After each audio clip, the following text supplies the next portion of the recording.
Hello Technolovers, tiap negara pasti memiliki kebanggaan tersendiri jika sudah mampu memproduksi mobil dan dijadikan sebagai mobil nasional. Maka tak salah jika mobil nasional menjadi impian pecinta otomotif Indonesia. Demi menghidupkan industri otomotif Indonesia, anak-anak bangsa pun mulai gencar berkreasi untuk meraih mimpi tersebut. Sempat mampu memproduksi, namun sayang beragam karya anak bangsa harus berguguran satu persatu. Nah, kali ini kami akan merangkum 12 mobil buatan dalam negeri yang gagal di pasaran. Tapi sebelum lanjut, yuk klik tombol subscribe dan aktifkan lonceng notifikasimu agar tak ketinggalan info menarik lainnya hanya di channel Teknologi Populer.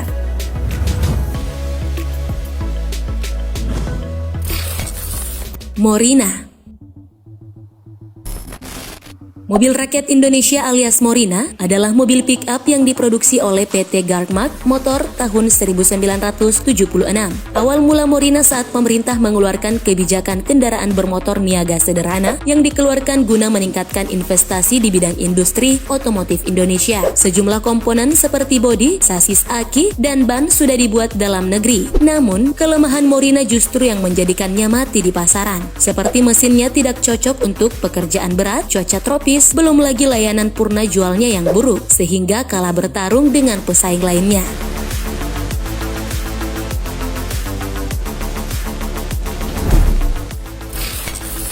Maleo. Mobil ini dirintis pertama kali pada 1993 oleh Industri Pesawat Terbang Nusantara atau IPTN. Mendiang Bapak Bahrudin Yusuf Habibi yang dikenal sebagai Bapak Teknologi Indonesia, rupanya berhasil membuat beberapa terobosan di bidang teknologi dan otomotif semasa hidupnya. Salah satunya dengan menggagas mobil nasional bernama Maleo. Nama Maleo sendiri diambil dari burung endemik asal Sulawesi. Namun, karena terjadi krisis moneter tahun 1998, maka proyek ini pun memutuskan harapan Maleo agar bisa diproduksi. Belum lagi adanya anggapan kalau mobil ini menyalahi peraturan dagang dunia sebab program mobil nasional melanggar asas perdagangan bebas yang kala itu mobil nasional harus terikat dengan satu negara saja.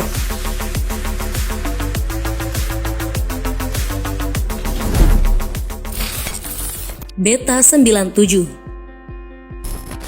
Mobil yang dirintis tahun 1994 ini merupakan garapan dari PT Bakri Motor. Grup Bakri berinisiatif menjalankan proyek mobil nasional yang diberi nama Beta 97. Sebelum diluncurkan dan diproduksi secara massal, kendaraan ini menjalani ribuan tes selama 9 bulan. Kemudian, Beta 97 mulai berlanjut proses pengembangan sampai prototip mobil ini selesai tahun 1997. Namun, saat akan diluncurkan pada bulan Desember 1997, Indonesia dihantam krisis yang akhirnya membuyarkan impian grup Bakri untuk melihat Beta 97 MPV di jalanan.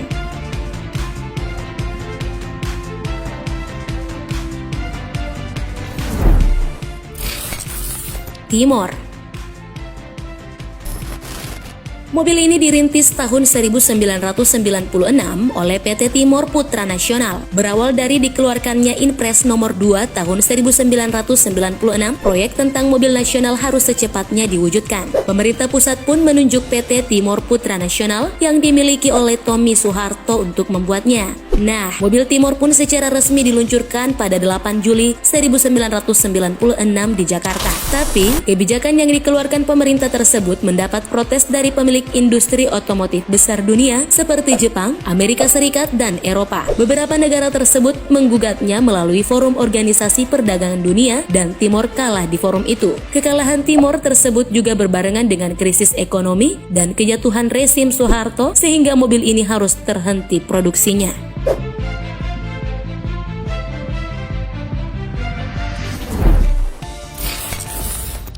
Bimantara.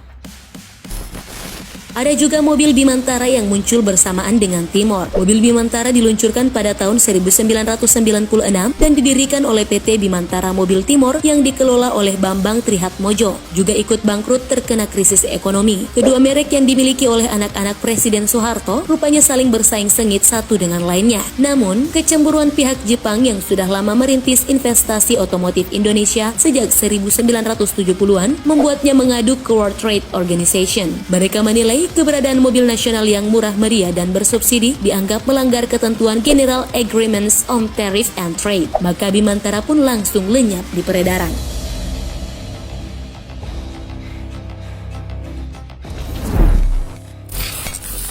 perkasa. Jika mobil nasional lainnya ada di segmen sedan, beda halnya dengan mobil nasional satu ini yang justru mengusung segmen truk yang dinamai truk perkasa buatan PT Wahana Perkasa Auto Jaya yang bernaung di bawah grup Texmaco. Diluncurkan pertengahan 1998, mobil ini memiliki kandungan lokal sedikitnya 90%. Namun sayang sekali, akibat krisis moneter yang melanda tanah air, produksinya harus terhenti. Padahal model tersebut sudah digunakan oleh TNI, Polri, dan beberapa perusahaan jasa transportasi loh. Sayang banget ya.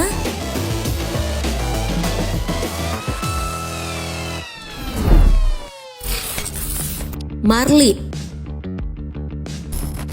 Selain mobil-mobil berbahan bakar konvensional, anak-anak Indonesia juga sudah merancang mobil listrik. Mobil bertenaga listrik yang diproduksi tahun 1998 oleh Lembaga Ilmu Pengetahuan Indonesia atau LIPI ini disebut Marlip yang berarti Marmut Listrik LIPI. Nah, pengembangannya dicanangkan hingga 2010 dan sumber energinya akan disempurnakan tahun 2014. Marlip telah digunakan di rumah sakit, lokasi wisata, markas kepolisian, dan lapangan golf. Marlip pun digunakan saat peringatan 50 tahun Konferensi Asia Afrika di Bandung. Namun pemanfaatannya tetap saja terbilang sebelum signifikan.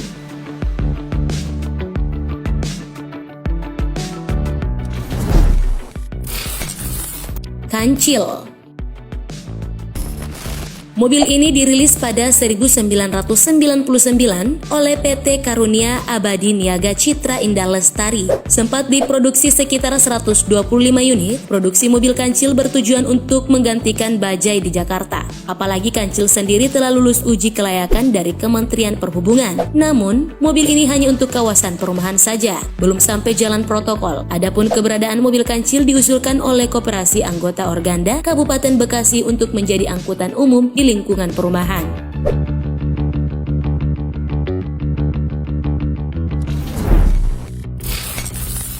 GEA.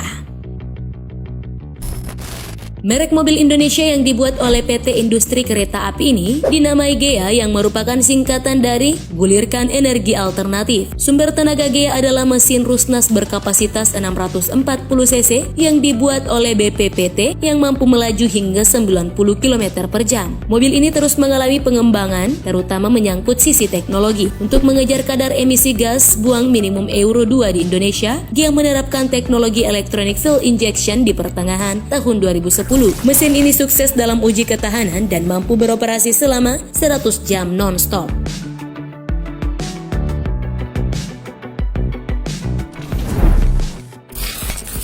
Arina. Selain GEA, dari PT Inka Madiun, kini ada mobil Micro alias Microcar yang segera diperkenalkan. Mobil yang dirintis oleh mahasiswa Universitas Negeri Semarang yang didanai oleh Departemen Perindustrian ini rupanya dirancang oleh seorang dosen jurusan teknik mesin Unhas Widya Aryadi. Meski mobil berkapasitas 4 penumpang ini masih menggunakan mesin buatan China, namun dari keseluruhan sasis dan bodi mobil Arina tetap saja dibuat di dalam negeri. Hingga kini, mobil Arina masih dalam tahap pengembangan oleh Universitas Negeri Semarang.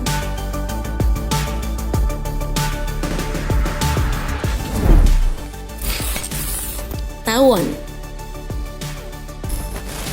Dirilis tahun 2007 oleh PT Supergasindo Jaya, kandungan lokalnya 90% sama dengan mobil Arina. Tak mendapat perhatian di tanah air, kendaraan buatan putra Indonesia ini justru menarik perhatian dari konsumen negara lain. Mobil dengan merek Tawon yang kini telah memiliki 3 varian tersebut, dikabarkan sudah mengantongi permintaan dari distributor di Pakistan. Menurut rencana, mobil ini akan diproduksi tahun 2011 silam. Namun, hingga saat ini tidak pernah terdengar lagi mengenai kabarnya.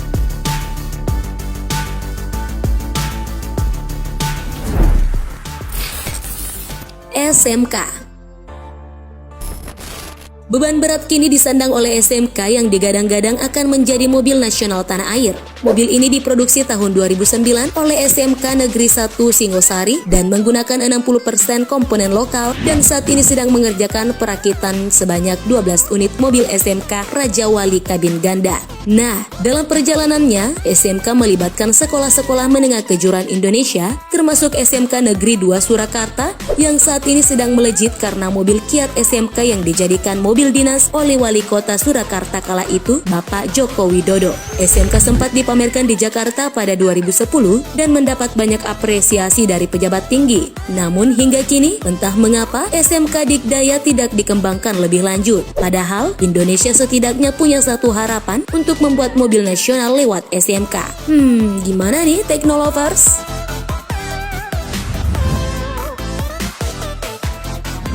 Itulah tadi 12 mobil buatan dalam negeri yang gagal di pasaran. Jika kamu punya anggapan lain dengan ulasan ini, tuliskan di kolom komentar.